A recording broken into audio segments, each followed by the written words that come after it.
Sully, who are the Uyghurs and why should people care about them? So the Uyghurs are native people. They're an ethnically Turkic people that are the native people of East Turkestan, or an area that China occupied back in 1949 and renamed to Xinjiang, meaning the territory. And the reason people should care is because the Uyghurs today are facing genocide and ethnic cleansing by the Chinese government and colonization. Millions of Uyghurs have been interned in prisons, in concentration camps, or what China calls re-education centers.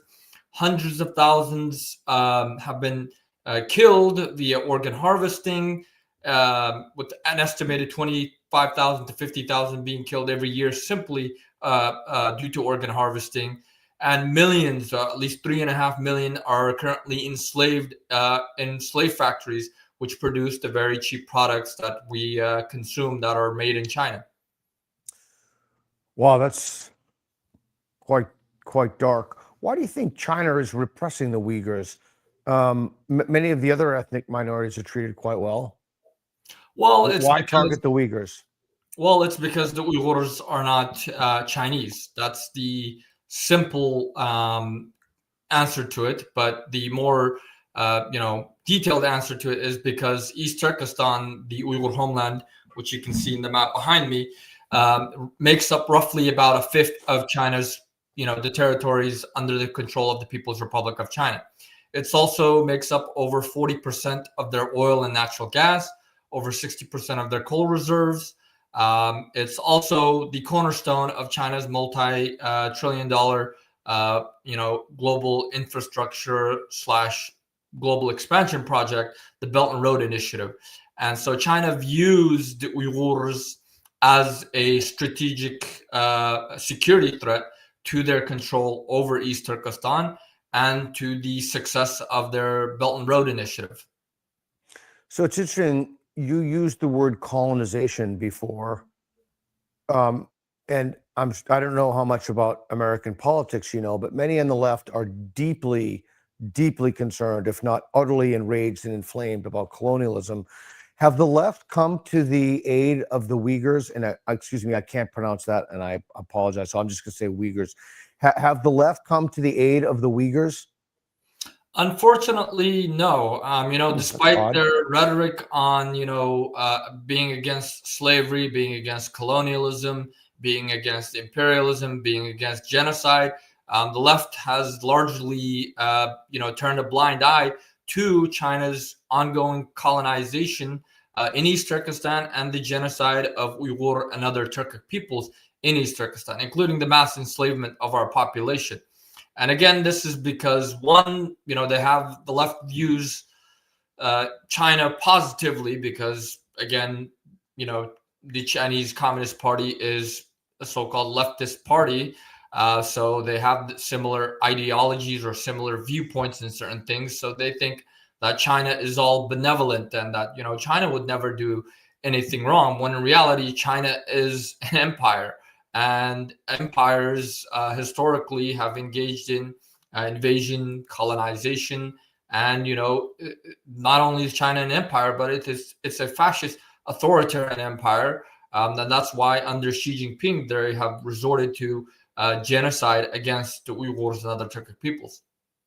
Well, the left are, by and large, the identitarian left are also fascists, and the militant wing, Antifa, is fascist, masquerading as anti-fascist. So I can understand why ostensibly they're against colonialism, but they haven't come to the defense of the massacre of your people. And so no, it's no surprise at all to me, but I just wanted to ask you the question.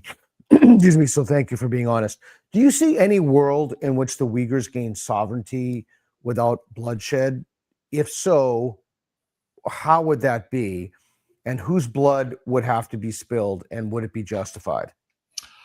Well, realistically, the likelihood of Uyghurs regaining their independence and sovereignty without a actual conflict is very slim.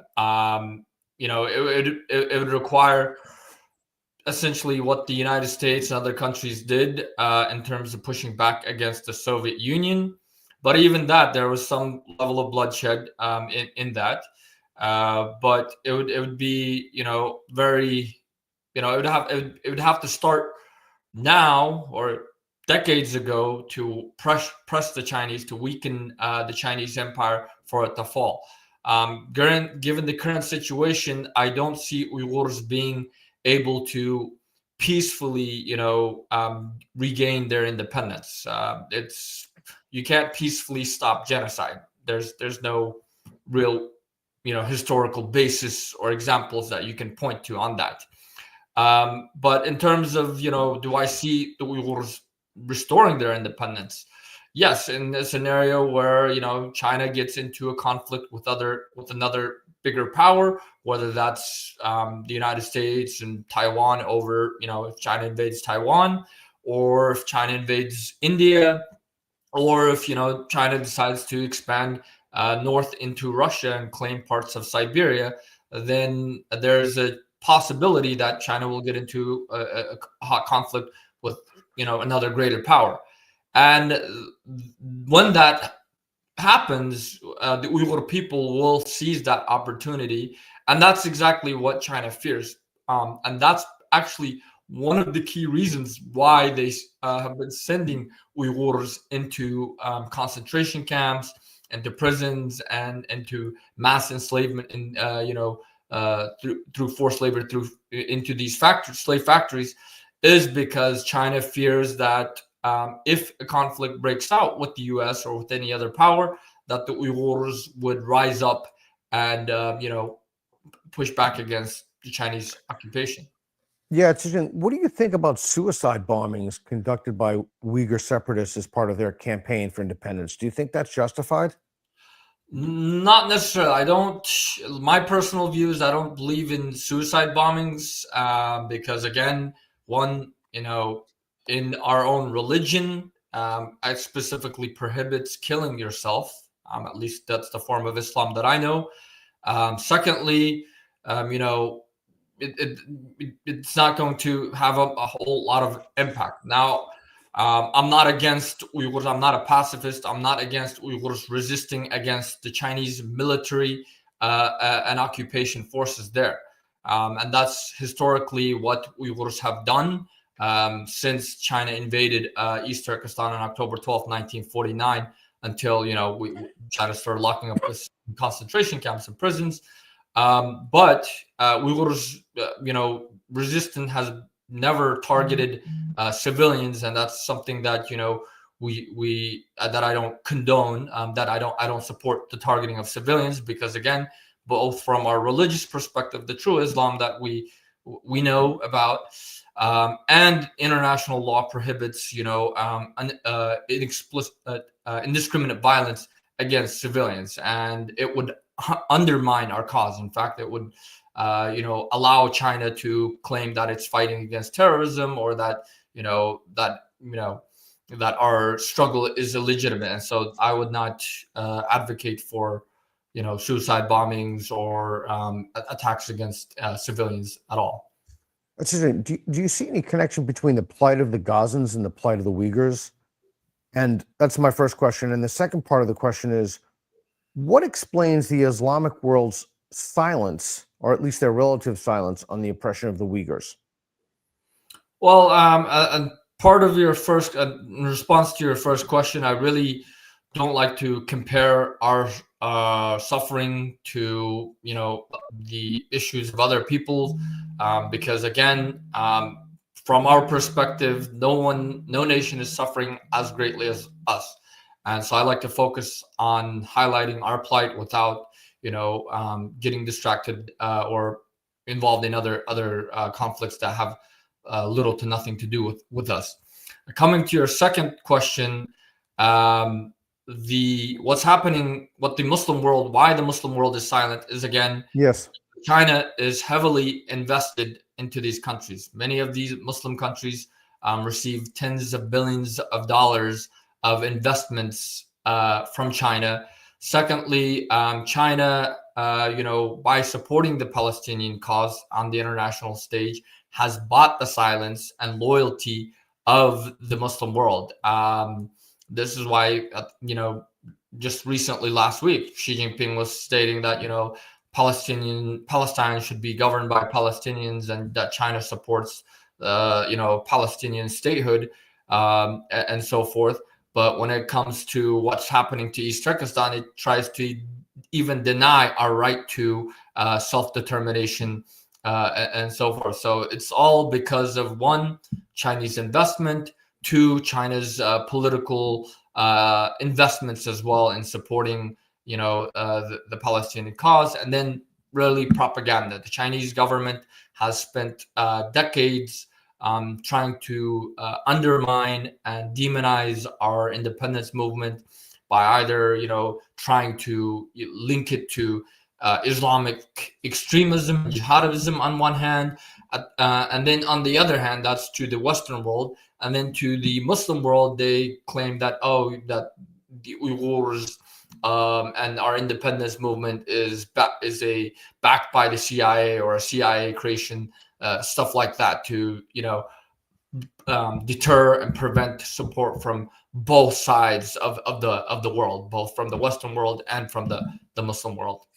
Yeah, it's interesting. I think a lot of people would hear that about the economic considerations, and that would give them reason for hope, because it would undermine the notion that many in the Islamic world are just brainless Islamic fanatics. So they can actually be swayed by money. They're not completely governed by ideology. What's Taiwan's relationship with the Uyghur independence movement?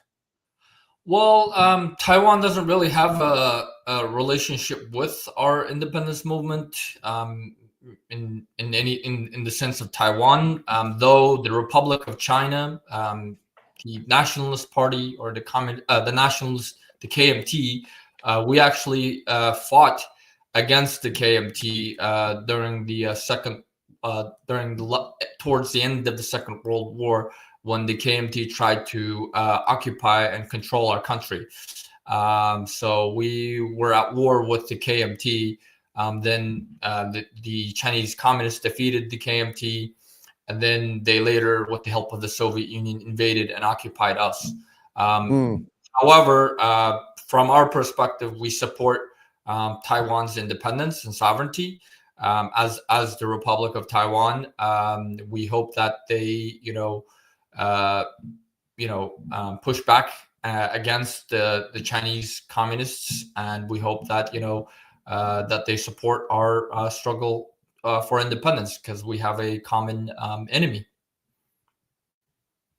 Interesting. So why do you think American neocons don't seem to care about saving Muslim lives unless those lives are Uyghurs? Well, I mean, I don't understand. I don't think neocons are really about saving Uyghur lives either.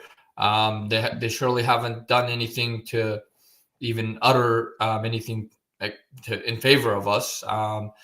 Even if you look at the legislations and bills and so forth that are being pushed through Congress, we've been repeatedly asking, both sides of the aisle to recognize East Turkestan and to treat it on par with Tibet. For example, the U.S. Congress recognizes Tibet as an occupied country. This has been the case since 1992. Since 1997, there's been a U.S. Special Coordinator for Tibetan issues at the State Department. We've been asking the same thing. Like, we're simply asking, at least stop using the Chinese colonial term Xinjiang when referring to our homeland. Nobody but China refers to Tibet as Xizang. The U.S. and other governments don't accept that. They refer to it Tibet, but when it comes to us, they conceded to China. And this goes into the Nixon era, where as part of the the initial reset, or the initial opening up to communist China, the United States kind of sacrificed East Turkestan, even though back in 1959 we were listed alongside Tibet as a captive nation under the United States Captive Nations Law, which clearly states that it's in America's national security interest to ensure that the desire for independence and liberty of those captive nations are kept alive, and that the United States needs to offer them support as appropriate. Okay. Where have we found the most support in the United States and in the world? Well, as far as in the United States, to be honest, we haven't really found much support other than lip service from both sides of the aisle. Both sides claim that they're tough on China, or Democrats will be like, we're tough on China over the issue of human rights. Republicans will be like, oh, we're tough on China over the issue of national security. But both sides pay essentially lip service, and nothing meaningful being done. For example, the U.S. government has officially, since January of 2021, recognized what China is doing against our people, against the Uyghurs and other Turkic peoples in East Turkestan, as an ongoing genocide.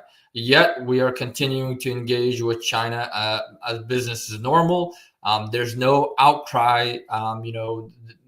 Our biggest supporter that we thought we had was Senator Rubio when he was senator. Oh, yeah, I remember that. Yeah. Then after he became, Secretary of State, he hasn't really even uttered a single thing about us. And so it's like, this is the situation we're in. We don't have any support from anyone, really. That's the tough spot that we're in at the moment.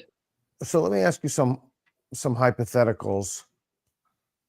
If the Chinese said, listen, we'll grant you a modicum of independence if you would universally and collectively renounce your faith, would you do that? I don't think the Chinese would ever, give us independence. And our issue is not about the issue, the struggle. Our struggle is not about our faith, because historically we've been every religion out there. We started off with shamanism. We were Nestorian Christians, Buddhists, Taoists. Finally, we were Muslims. In fact, if this was about religion, then China should be locking up 10 to 15 million Chinese Muslims who are Hui, ethnically Chinese, but they're Muslim. They're not being persecuted like us. Because again, the issue is not about religion. It's about colonization, occupation, and it's about China's desire to keep East Turkestan under its control, and to use East Turkestan as essentially as a bounce board to expand further west into Central Asia and further south into South Asia. So what do you think explains the lack of support among American politicians like Rubio? Well, again, they think that they're thinking pragmatically. They think that if they continue to engage with China, that this is just an issue of currently Xi Jinping. A new leader will eventually come and things will reset. But they don't fundamentally understand the imperial nature of China. The United States, the West, made the biggest mistake since Nixon, opening up. We said, if we invest in China, they'll become more like us. When in reality, it's the opposite. We're becoming more like China. China is becoming more authoritarian. They're exporting their authoritarian model across the world. They're doing very well at it. Yeah, and communism is on the rise. They're actually engaged in war against the United States, and the United States engaged in all war and an unrestricted war, except conventional warfare. And the United States is just, it's just foolishly thinking that, if we can continue to engage with them, things will change. But then you have, the multinational corporations who are also playing a huge role in influencing U.S. Foreign policy.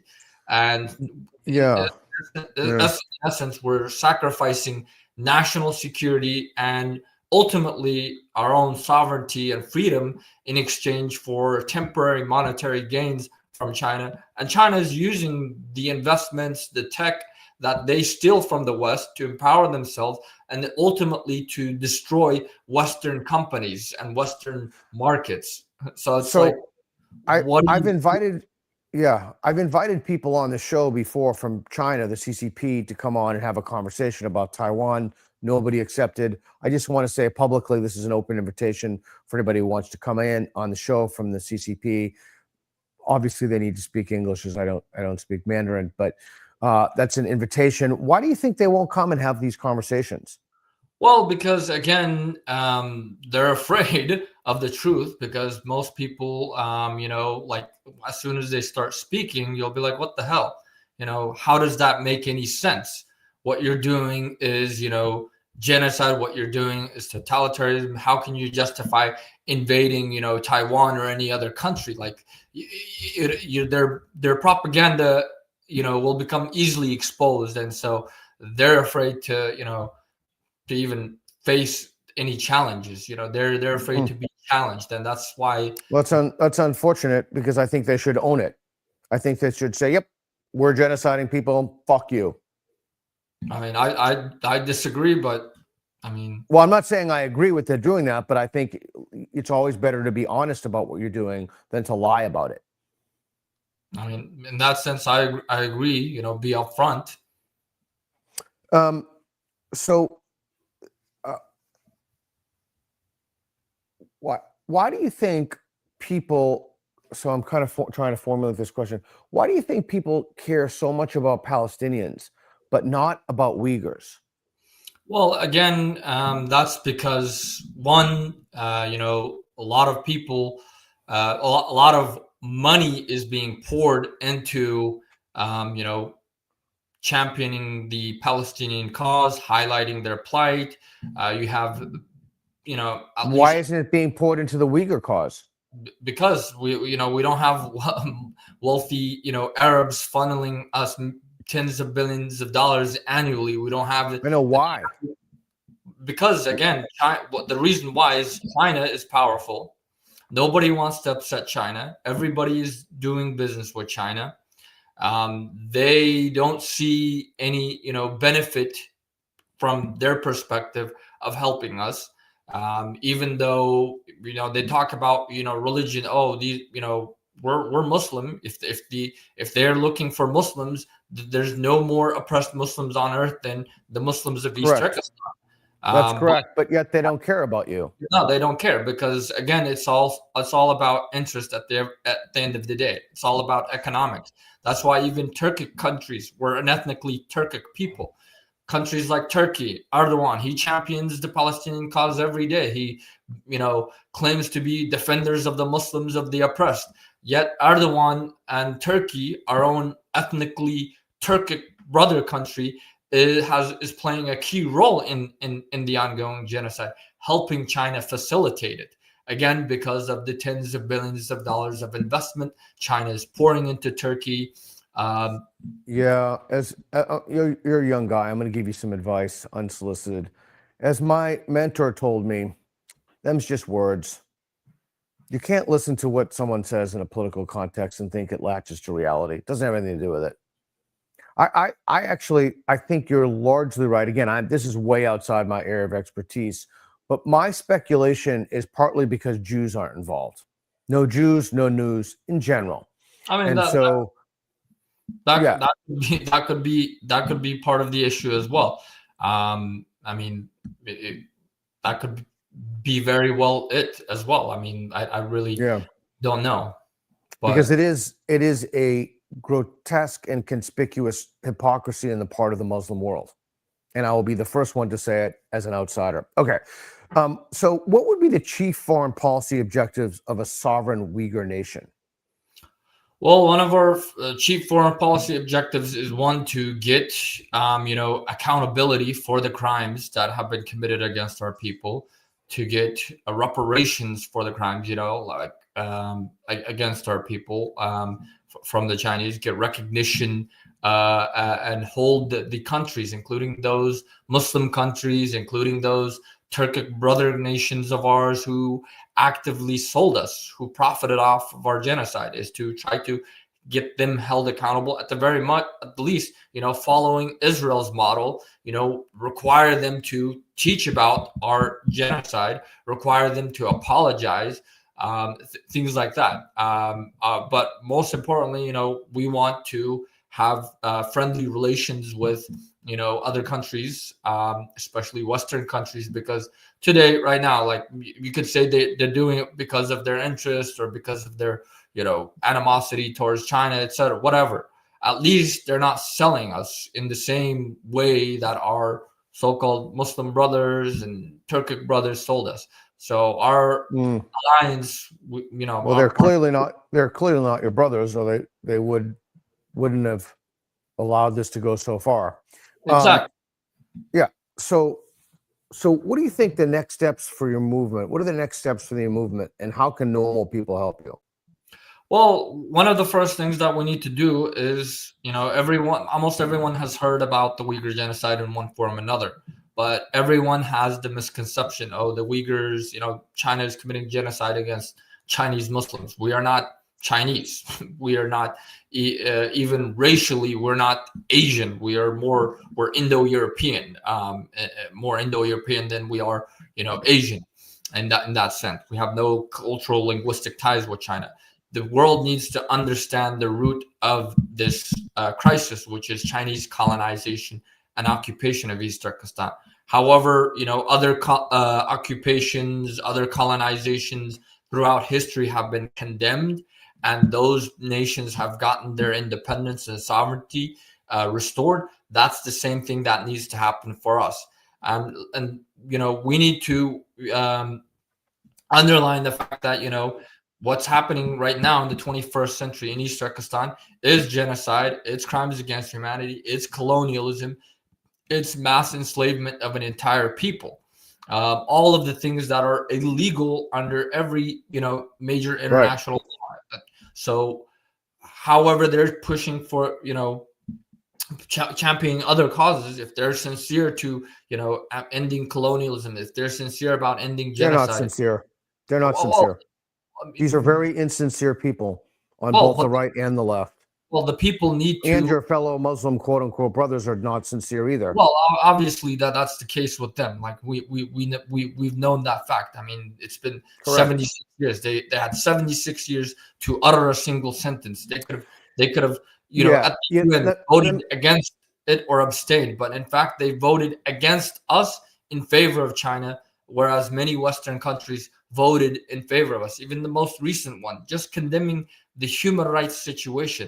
Sadly, Israel was on there condemning it, but not a single Muslim country except for Kosovo and Albania.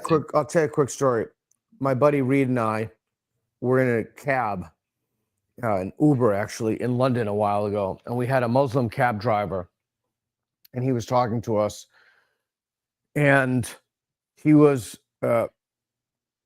upset. So we had a bunch of film gear. We were going to film at Speaker's Corner, which is a place in London. And he asked us what we're going to film when we're talking. And then he started talking about the Palestinian problem. And he said, well, why don't you ask people about that? And I said to him, well, he said, why aren't you filming about that? Why aren't you protesting about that? And I said, well, have you protested about the Uyghurs? He said, it's not going on anymore. I'm like, really? So again, this is I didn't know this guy. I never seen this guy. He's a random guy on an app, the Uber app. This guy, your fellow Muslim, is telling me that it's not going on anymore. So I and as a general rule, I tend to think that people who are Muslim in particular are sincere. So I just do not think that this problem can be thought of or framed as solely an economic issue. There's got to be other things going on.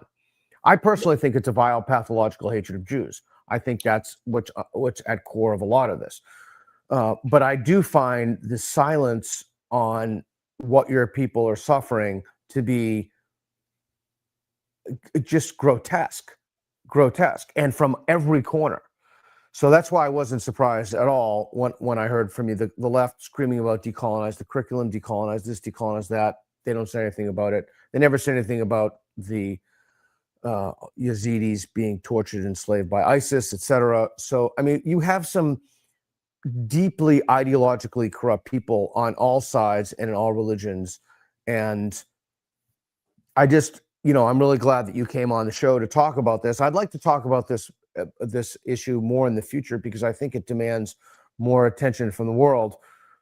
Are you worried about your personal safety at all, that someone from China, they'll just send hitmen and just put a bullet in your head? I mean, in the United States, I don't think they'll risk doing something like that. I'm a U.S. citizen. I'm the U.S. government, and they are aware of me very well. So I don't think they'll try to do anything stupid like that. Not anytime soon. Not at this stage. Right now, I'm just a nuisance to them. That's the biggest thing is I'm a nuisance. So what they have been doing is they'll, try to threaten me, try to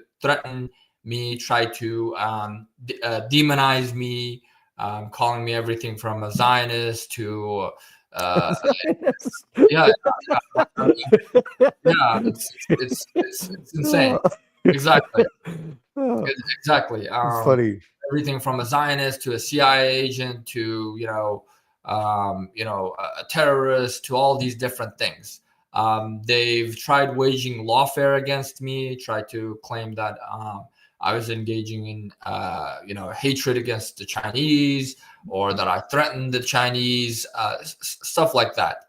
I'm pretty sure they've hacked all of my communication devices, whether it's my phone, my laptop, and I regularly, like every 6 months to a year, I try to get a new one. But I kind of feel like they're still somehow seeing what I'm doing, because some of my efforts are being sabotaged in a very nefarious way. So I Sure. mean, at this stage, I'm just a big nuisance to them. But if the United States or any other power were to actually start championing the cause of East Turkestan, then yeah, they would definitely send a hitman to try to take me out. Well, I hope that doesn't happen. So let's see. Reed, do we have any super chats? If anybody has any questions for Sully about this issue, please, this is a good time to ask. Reed will post them on the screen if we have any super chats. Anybody have any questions?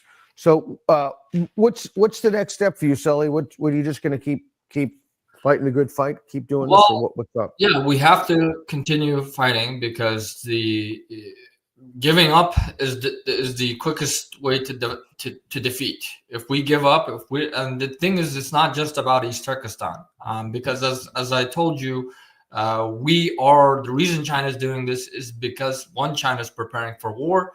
Two, China wants to expand further west into Central Asia, into South Asia, and so they need to take us out in order for them to be able to do that successfully.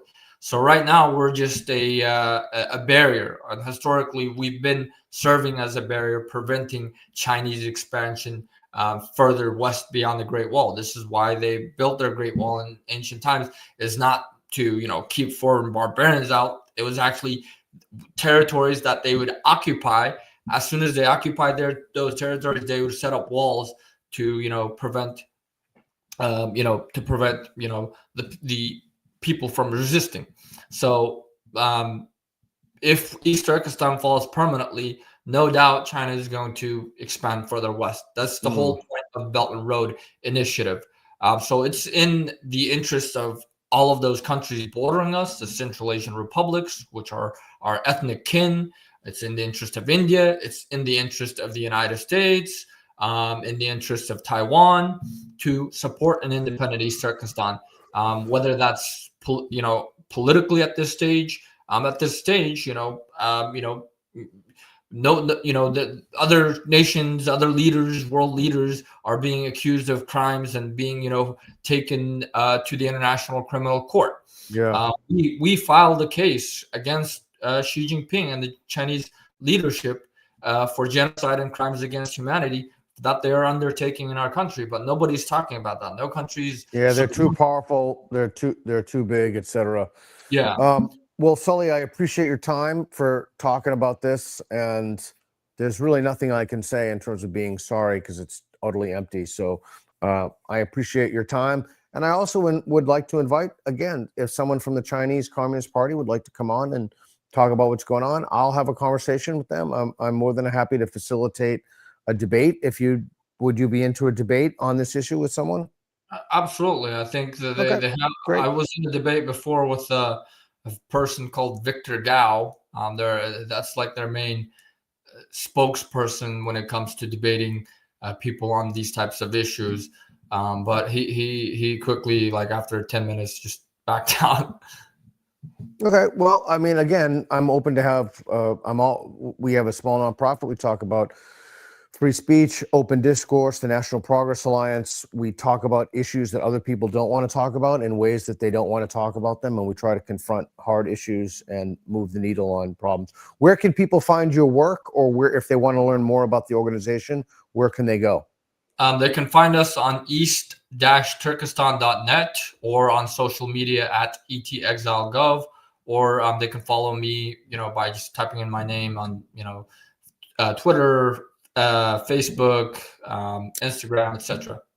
Excellent, excellent. Well, thank you very much for talking to me. Keep your browser open, and then we're going to wait till it's uploaded. Thanks everybody for watching. We appreciate it, and I think that this is an extremely important issue that more of the world should be paying attention to. Thank you. Thank you.